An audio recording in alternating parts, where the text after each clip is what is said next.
Hello, আসসালামু আলাইকুম। এই গাড়িতে রিমোটটা ছিল। এটাতে গাড়ি স্টার্ট হতো এবং রিমোটের লক আনলক কাজ করতো না।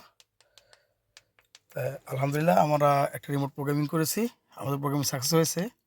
এটা স্যারের রিমোট। এটা গাড়ির লক আনলক হচ্ছে না। আর এটা আমরা একটা রিমোট প্রোগ্রামিং করলাম। এই লক, আনলক, লক, আনলক, গাড়ির প্রোগ্রামিং কমপ্লিট সাকসেস আলহামদুলিল্লাহ। এখন এই রিমোটটিতে আমাদের গাড়ি স্টার্ট হচ্ছে। যদি আপনাদের কারো গাড়ির রিমোট হারিয়ে যায় অথবা নষ্ট হয়ে যায়, আমাদের সাথে যোগাযোগ করবেন। আমরা ঢাকার ভিতরে এবং ঢাকার বাইরেও হোম সার্ভিস দিয়ে থাকি। আমাদের কাছে সব ধরনের গাড়ির রিমোট চাবি পাবেন। আলহামদুলিল্লাহ গাড়ি স্টার্ট হয়েছে। এটা BMW 5 সিরিজের গাড়ি, 2006 মডেল।